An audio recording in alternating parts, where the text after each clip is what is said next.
Hello, welcome to the Slight Shift Show. It's a little more or a little less, right? A little more or a little less. And I'm here with one of my favorite people in the universe. Angela Vahue is with us as the host, and I will be the co host. And, uh, always having conversations that our goal is that we have conversations that will uplift you in some manner, help you see things with a different perspective. Doesn't have to be a major shift, but just a slight shift that will change the way you view things, maybe adding something into your world, maybe taking a little something away from your world to enrich the lives for yourself and those that you care about. Welcome, Angela. We're back. And we're back. We're back. We're back. We had not a hiatus, but we were consistent with the releases. What do they call it? They call it May-tember or something. It's like December, but like there's no Christmas. That's right. That's right. You're just busy. Busy, right? I mean, this is a busy time as we're recording this. It's the end of May, right? Yeah, that's May-tember. I never heard of that before, but December or I don't know. I don't know, whatever that is, but it definitely hit home. I was like, yeah, May just flew by, and there was just a million things getting pulled in a million different directions. That's right. So having a little bit less or a little bit more was very crucial. I think a little bit less in this case.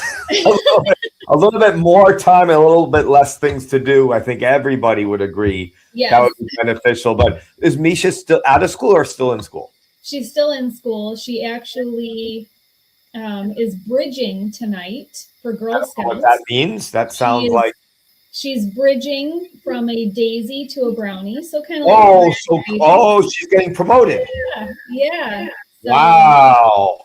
All of my girls are bridging to brownie, so we have a really awesome ceremony. I am sure tonight. You organized it? No, a bunch of us organized it. Okay. Yeah. So, and then next week we have our end of year party, because this is for our whole service unit. It's not just our troop. So there's got it. All of the troops are coming together, and we have our end of year awards ceremony, which Misha is getting 2 really major awards that she does not know about yet. Matt doesn't even know about them. So I'm not going to say them in case he, okay. Yeah. We'll keep that. Wow. And when is the last day of school? Such a good question. I think it's like the second week in June. So it's okay. So it's not that far, because if those don't know, Angela's in Virginia. We're up here in New York. I would say you're still a New Yorker, just now you're a transplanted New Yorker to a Virginia person. Listen, I am definitely a New Yorker, not just a New Yorker, a Western New Yorker, because everyone here reminds me of my accent daily. Yeah, that they could tell that you're from New York. Oh yeah. Oh wow. All right. So last question before we get into our conversation of what we're supposed to talk about. Have you and Matt been watching the Knicks? Matt has been, and oh my God, he cracked me up yesterday. So he's on the phone, and I walk into the kitchen, and he starts talking real quiet. And when he starts talking real quiet to whomever he's talking to, I know he's conspiring about something that he doesn't want Angela to veto down. And what was it? To go to the Knicks game. Is he going? I have no idea. It was a very quiet conversation that I couldn't hear. So I have no idea. We have not been able to have that conversation yet. If he needs someone to go with, let me know.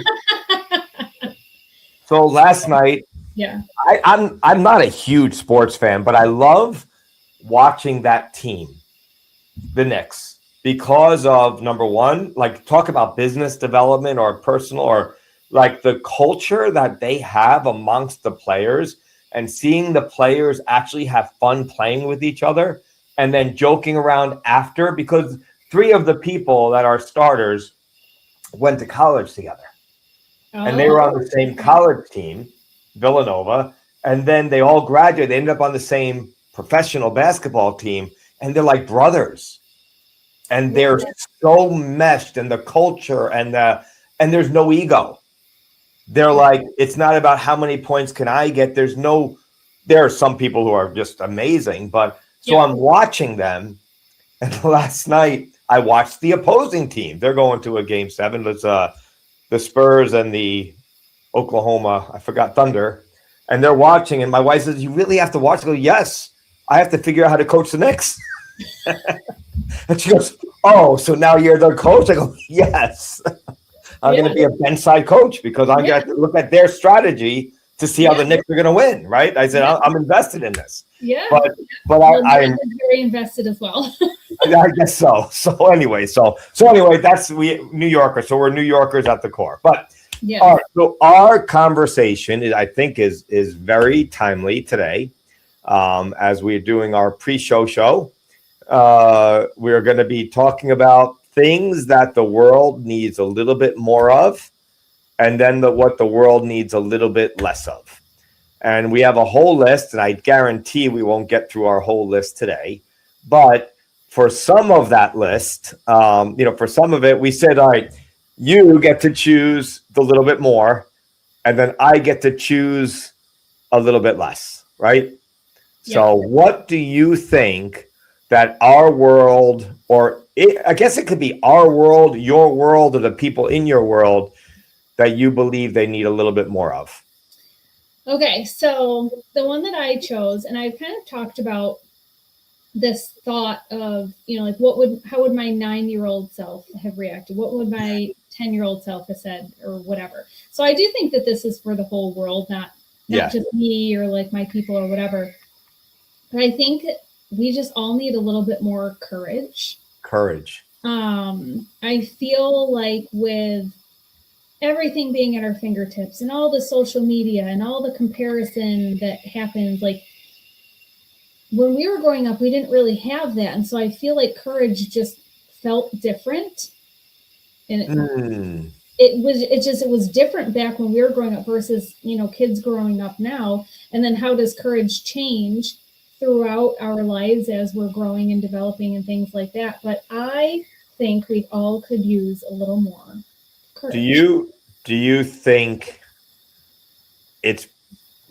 there's less courage now because of the media resources available to everybody? I do, and I think it's because there's so much more knowledge out there, and it gets to people so much quicker that it doesn't allow the same types of like conversations that we used to have. So because people are afraid to talk. Yeah. And what about like the idea of, like, I know we learned the idea of read the room, right? Know where you are. And so on. But the amount of people that are afraid to say something because they're worried about offending somebody. Yeah. And I guess that's kind of courage on both sides, right? Right. Courage to say something, and the courage, and then I think confidence to not be offended. Yeah, and just own who you are, what you like, what you believe, or whatever it may be. And so I think it's courage to really be yourself, but also courage to allow others to be themselves. Like they don't need to be you or vice versa or whatever, Like an example, I might have said this before, like I load a dishwasher differently than how somebody else loads the dishwasher. Yeah. There's thousands of different ways to load a dishwasher, but at the end of the day, did the dishes get done? Was my way right? Was my way wrong? No, there is no right way or wrong, but it's having the courage to be able to own the way that you load the dishwasher and also be able to appreciate and respect the way that somebody else loads the dishwasher, which being a type A is very challenging. Well, I was just going to say, I have the courage to do it, but there's very times when I'm pointed out that I didn't do it right. So I don't, but I still do it. So I'm thinking about courage, and I also think about failure. Right? It takes courage to make attempts at something. Do you think fear of failure Yeah. is a deterrent for courage? And which is stronger, like that you're witnessing from your perspective in the world? I think it is more challenging to have the courage to fail Yeah. and be able to try again Mm. versus if you go into something saying, oh, I'm going to fail. Yeah. That Yes. there's no courage there. Why even try? Right. Yeah. There's no, the courage lies in the, I'm going to go into this. I'm going to give it my best. Yeah. And if it doesn't go the way that I thought it would, I'm going to pivot and keep moving forward and do it again. Yeah. Yeah. But a lot of people get stuck in that fear of, so they have a lack of courage, but they have a fear of failure overtakes courage to fail. The courage to fail. I was just going to say that. Like that would be one of your slight. What do we call it? The slight shift. My slight shifts. The what? My final shift. My final shift. The final shift would be we should have the courage to fail. Yeah. And courage to fail forward. Yeah. I like the idea. I saw an interview one time with she's the founder of Spanx. She's very famous. Oh, okay. Yep. She's married to Jesse Itzler, who I like him as a person. Just he's a real deal. Like he's challenges himself physically and mentally. He just spoke at an event, an industry event. Yes. Right. But his wife is Sarah something. Blakely? Sarah Blakely? I think that's her name. Anyway, she's the founder of Spanx. And we were at a conference and she was a speaker. And her whole conversation, about 20-minute session, was all about how her father would ask her not what went right for the day, but what did you fail in today? And that gave her the courage to become one of the most successful business women in the world. Yeah. Right. And the father would say, what did you fail in today? And I thought that was wonderful to overpower to acknowledge that failure is actually a positive thing. Yeah. So you have the courage to try bigger next time. So. Yeah. One thing that we talk about in our household is what did we learn? What did we learn? What did we learn? What could we have done different? I don't know who said it, but fail is first attempt in learning. That's right. I love it. I don't know who said it, but and that's why I even struggle with the word failure, to be honest, just because it has this negative cloud around. Yeah. You hear the word failure and it's a negative word, not a positive word. And so trying to shift away from the word, and that's why I'm like, what did you learn? Not like, oh, you failed at this, it was, what did we learn? What did we learn that worked? What did we learn might not have worked so well? Okay, that didn't work so well. What do you think we could do next time? And maybe it will work a little bit differently or better or whatever. That's interesting. I mean, when's the first time you heard about the word failure? For me, it was in school, right? Because if you don't pass, you failed. And now that's probably why society got a negative connotation or negative connection to the word fail or failure. But it's like it's not. Sometimes it's just like I don't even see it, and maybe that's a. I don't either. I was just gonna say when you were like, "Oh, when's the first time you heard fail?" I'm literally trying to think. Even in school, pass fail was not an option. It just literally was not an option. It was. You really sucked. Really. So I gotta try something different. I just didn't hear those words. I don't know. I remember. There's one thing. It's why I'm not in certain. But I was taking a course, a high school course, on the stock exchange, right? And I got a 20 out of 100. I said, well, I know this isn't in my future. And the professor, his name was Mr. McCracken. That's not a failure. That's a win. An abomination. But that's a win because you learned what you're not in alignment with. That's right, because that's definitely not the direction I was going in my career. But he said he was a smoke jumper, like really cool guy. But he looks at me, he goes to me, goes, "Holy smokes, I've never seen this before." So I'm like, I win. So it's a failure, but it's a win. But like that's I'm winning at failing. a win. But that's kind of a cool way to look at it, right? Like, and you know, we talk about this all the time, the importance of but, right? Yeah, I got a 20. Yeah, but I was the only one in the class that got that 20, and you know, we now know like you can always spin it, and that's I think the courage comes into like being able to shift that. Oh wow, we're getting all the words in.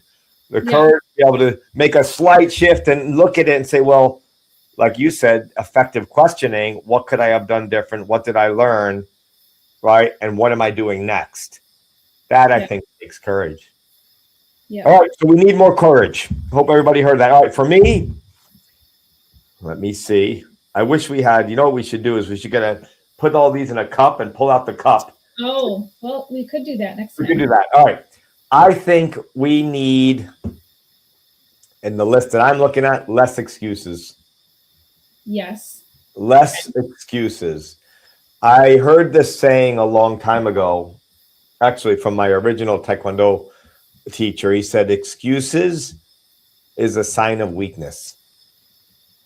Yeah. Right? Because if you just didn't do what you said you're going to do and you come up with excuses, that's giving yourself a way out. And that's being weak of not holding yourself accountable for doing what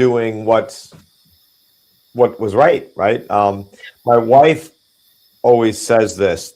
She says there's a difference because raising children and teenage children and adult children, we're on the way on the other side, obviously. You know, there's a big difference between a reason and an excuse. Right? Yeah. So what's the difference between a reason and an excuse then? I would believe a reason is justified, right? And an excuse is not. But would a reason be circumstances that are beyond your control? That's what I would think. Whereas an excuse, you had control, you made a conscious decision. Yeah. If I am going to a meeting and I hit a ton of traffic because a row of ducks are crossing the street, that's a pretty legitimate reason because I didn't want to run over the ducks. Yeah. If I am late for a meeting because you took too long doing your hair, I took too long doing my hair. Yes. Which is about an extra 3 seconds, but I took too long. So I started things to the last minute. Now that is an excuse. Yeah, no, I agree. And like if you took too long doing your hair and that's what caused you to leave later, which caused you to hit the traffic, and let's say it didn't have anything to do with ducks, but it was just normal rush hour traffic. That's right. Like that's not, the traffic isn't the reason. Yeah. You failed to leave when you said, and you should plan. You know, there's the 5 P's. Prior planning prevents poor performance, right? And excuses show that you performed poorly. Yeah. Yeah. All right. So how could somebody break the excuse habit? Oh my goodness. How could somebody break the excuse habit? Because, you know, there's people that just, there's always going to be an excuse. I don't know. Is an excuse like just deflecting from taking ownership? I think so. These are really good questions. Is an excuse deflecting from taking ownership? I think it's deflecting from taking blame. Which I guess, would that be ownership? I think it depends on the circumstance, yeah. Yeah, giving us like taking ownership. Yeah, I screwed this up. I have no excuse. I just screwed it up. I don't know. That's it. But here it goes. Let's go. Number 8. Always comes down to number 8. Thank you and I'm sorry. Thank you and I'm sorry. Yep. You know, that kind of taking that kind of ownership, I think eliminates the excuses. Yeah. Thank you for being so patient and understanding. I'm sorry. I am completely wrong for, for taking, I didn't plan my schedule quick enough. So, and I will continue to do better. Right. And that's kind of tying into Illo's Shin. Yeah. I struggle with excuses. I struggle with people giving me excuses. Right. I guess it's like sometimes you have standards. I think here's it. I think why I struggle with excuses is because I have certain standards that need to be met. And it's not by any means being perfect, but standards and values, and when they're not met and there's excuses because they're not met, where you're shirking a responsibility. I struggle with that a lot.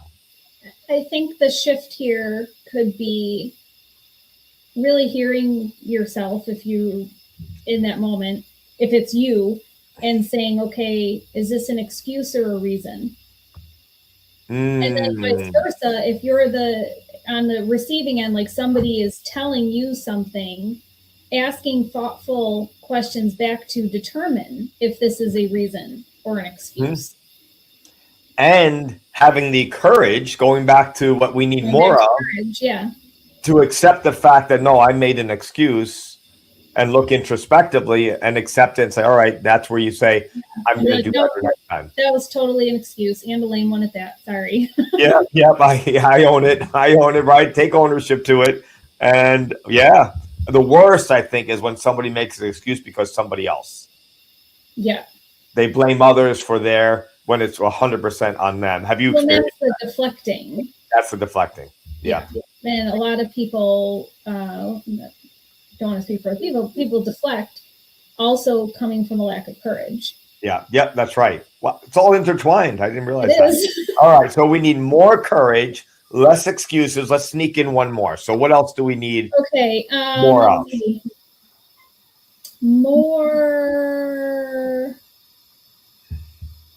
Let's do more connection. I knew you were going to say that. I knew it. I literally said, she's going to say connection. She's going to say connection. She's going to say, I'm saying that. Maybe I willed it to happen, but I knew you were going to say that. Why do we need more connection? I just think, I go back to growing up, and we didn't have the technology. We didn't have the cell phones and all of that stuff. And so you really spent time with people. Yeah. And used imagination and creativity and laughed and had fun and things like that. And so now with all of this technology and, I don't know about you, but I read actual books. I don't even want to read on a device. I want to read an actual book, feel it in my hands, but just playing games with your family. We bought this game over the weekend, and you had to read the directions. So that means you had to have patience and all of that. I failed. Once we understood how the game was played, we've literally played it every night ever since. It's super fun to play, and nobody's on their device. Nobody's in their phone. We're all actually laughing and smiling and having a good time. And so I feel like when you're in the device and not really making connection, you also lose. I feel like you lose joy. You lose the laughter. Not all of it. Not saying that you're not joyful people and that you're not happy people, but you do lose an element. Agreed. And the experience of being with somebody. I love, even right now, I'm sure your device is pretty close to you, and mine is right here, but yours is off. Mine's on do not disturb. Mine's always on do not disturb. I frustrate a lot of people with that, but why is it always on do not disturb? Because I don't want to be disturbed, but we're 100% present and aware. And I think that's something that we definitely need more of. And I'm going to go back to the Knicks because obviously they are the Eastern Conference Finals and they swept the last two teams, if anybody didn't know. So if you're from the areas where they swept, I'm sorry. Whatever. But anyway, but like you think about connection and you think about teamwork, right? And you think about, like, when I think of connection, I think of a transfer of energy from one person to the other. And when you put a device in the middle, I think that now you have a connection with a device that is not with a person, right? Like there's, when you're in a, like, and I'm sure, have you ever done this? Walked into a room where you were like, I don't know, where it didn't feel comfortable for you, where the energy was at a different place and you felt awkward. Well, It never happened. everyone happens, but I am the type of person that I just like to plow through awkwardness. So if I were to walk into a room where it felt awkward, I would like tell my worst dad joke, to get people. Oh yeah, I'm the same way. I can share a funny story with that, right? I mean, it was okay. I'll go keep going. No, we should do a dad joke off one of these. Oh, I think I would do good. I think I would. We should do that. We could do that. We'll set that up. But like, have you ever gone into a room where you walked in there, you never met the people in your life, and then they felt like family? Oh yeah, yeah. Right, and that's something. Energy. It's energy. So I was actually driving to an Empowered Mastery event, and it was on Super Bowl Sunday. So I go in, and I go in and I go to the hotel. I'm like, look, where should I go to the Super Bowl? Oh, look, there's a bar down the street. I go, I don't like the bar. Okay, all right, I'll just go to the bar. So I go walk into the bar. I walk in, and it was in Richmond, Virginia. And everybody stopped what they were doing and turned and looked right at me. And it was, I was the only white person, and everybody else was a person of color, and they like looked at me, and I'm like, wow, they're really staring. Like, if I don't go in, I'm gonna like look like an idiot, like I don't know. And if I go in, I'm like, so I opened up my arms, said, hey, how you doing? I went in there, I met all these people. We had so much fun and so much conversation. But it took a moment for everybody to come to the same, like, I guess, energy level. Yeah. But yeah. it was a great experience. And there were a couple of people that were from New York, and then we were this, and then having chicken wings and all this stuff, and ended up feeling like it was family, so it's. And, like you think about like you have a meeting, like we are right now. Could you imagine if we were in the same room? Yeah. With each other, like how more enhanced the podcast would absolutely be. Yeah, of course, because you have that connection. And so and you lose that when you're just kind of stuck in the device and whatnot. And so I also feel, I don't know what your thoughts are on this, but I feel like COVID did not help. Help. Like a lot of people lost their like social energy, or however you want to say it, and I think it is coming. Social abilities. It is coming back, but I want people to remember not the words that I say, but how I made them feel in their presence. So I try and remind myself that. So from a shifting perspective, like you're nervous, you need to get the courage to walk into the room or to make the connection or whatever it may be.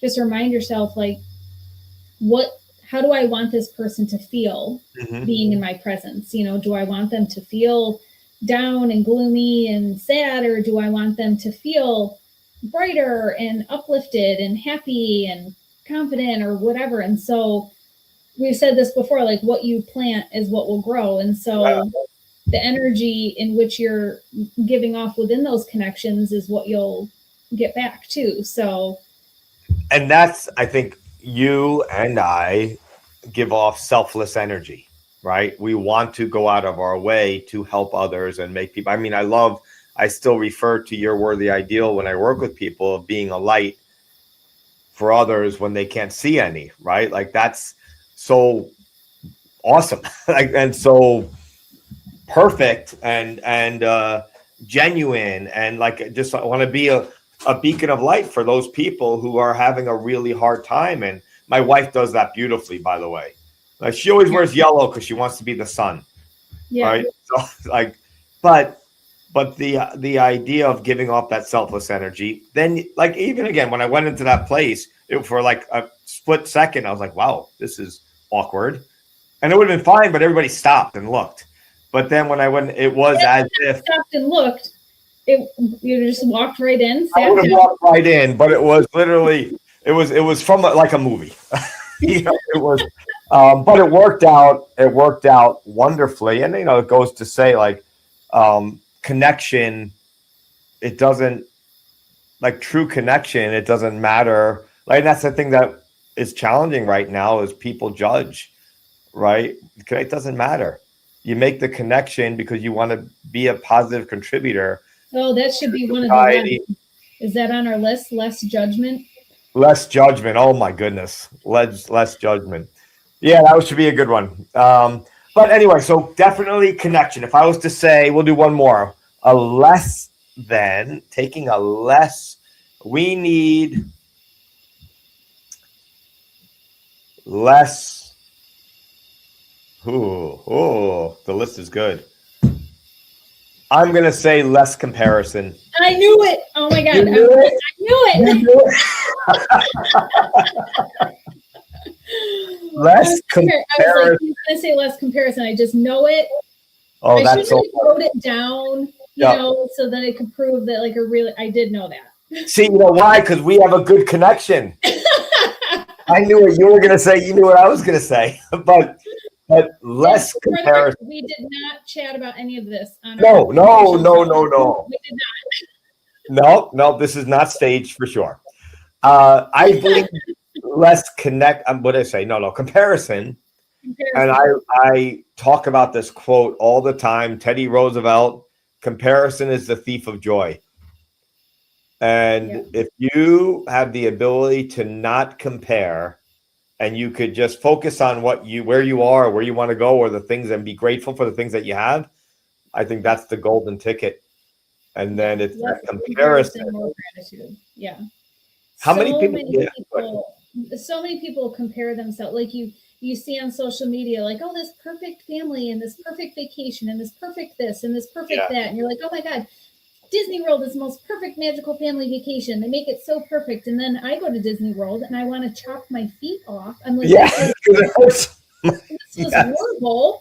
And not the way that they pictured it, but like talk about comparison. So we have all these things like at our fingertips and like right in our face about the perfect this and the perfect that and the perfect body and the perfect whatever, rather than just appreciating and being grateful for, like you said, like what we have and who we are and how we look and all of those things. I do believe social media has magnified that.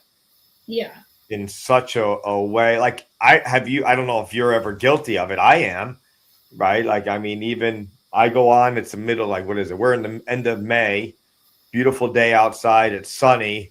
And I go on and look at social media just for a couple of minutes and I see people snowboarding. I'm like, oh, I wish I was snowboarding. I'm comparing to what I'm doing at that moment to them. Yeah. And then you have this whole, was it FOMO? Is that what they call that? Yeah, FOMO, where you're missing out. Yeah. Yeah, you're missing out on that. And all of a sudden, this doesn't really happen to me, but I'm like, oh man, this sucks.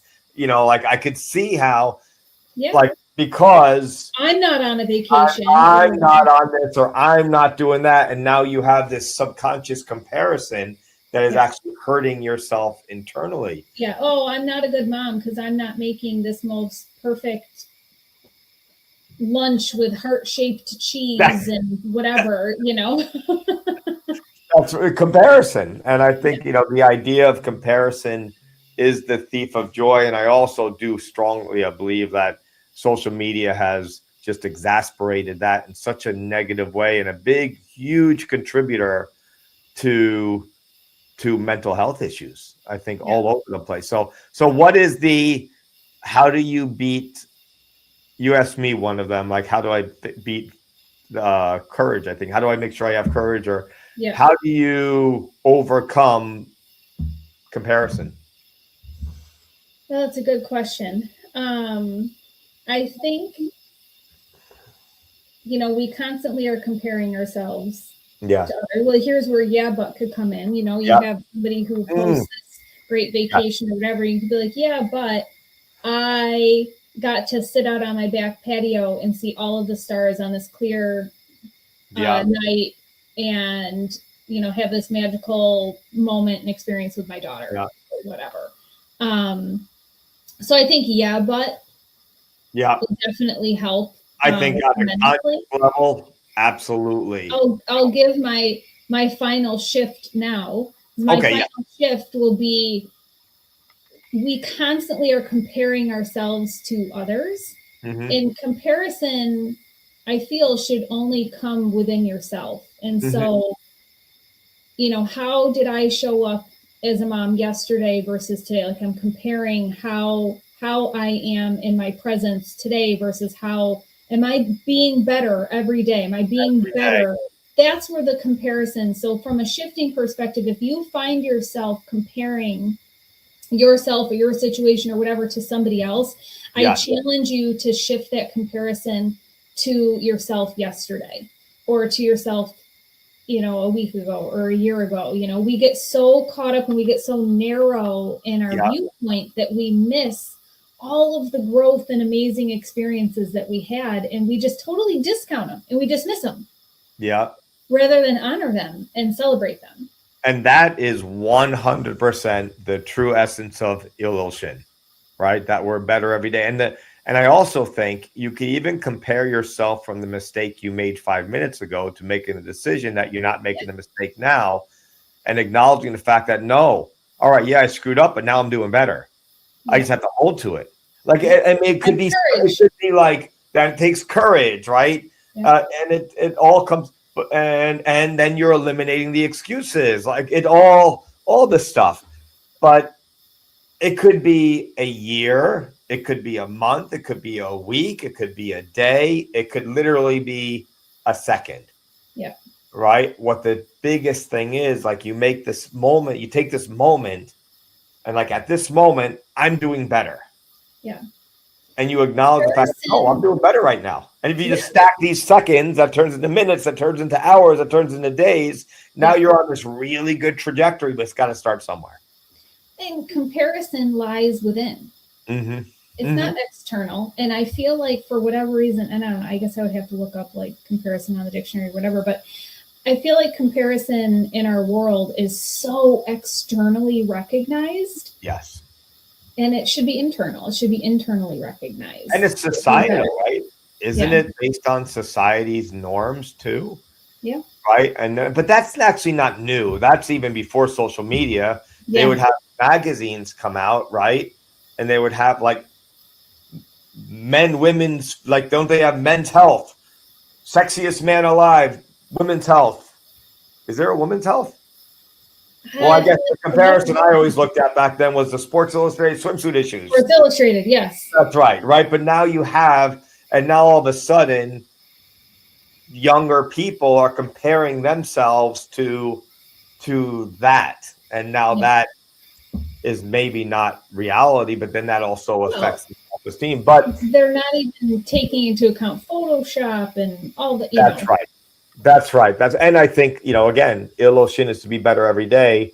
If you can make the small incremental improvements in whatever area, whether it be physically, mentally, spiritually, whatever, you're making the progress. And that's where, like you said, focus on your progress, your own personal progress, not comparing. All right. There is lots of gold here. All right. So the two things we need to have more of are what? We need more courage and what? Courage and connection, less courage and connection, and less comparison. And we need less. What was my first one? Excuses and comparison. Yeah. Got it. I was going to say we need more of too, but I don't. We have time because we're already like way late. But it's compassion. Yes. Compassion. That is another. But that's because I was saying, like, there's lots of C's, like courage, connection, compassion would work well. The three And then C's. we have to lose comparison, and there's an E that's thrown in there, which just totally messed everything up. But no excuses, though. No excuses. All right. That is our episode, Taylor. So the final shift is don't compare yourself to others. Compare yourself to yourself, where you were and where you are now and where you're going. Love it. Yep. Thank you, everybody, for joining us on the Slight Shift Show. We talked a lot about a little bit more and a lot about the things that we need to do a little bit less. And I hope you enjoyed this episode. I hope you take it to heart. I hope you share it. And I hope, most importantly, that, you know, with Angela's brightness, that we were a little bit of a light in your world where you may be struggling or some point at some time, and we want to make that just a little bit brighter for you. Thank you, everybody, for joining us. We'll see you on our next episode. But like, share, post, and do whatever you're supposed to do on social media. Thank you so much.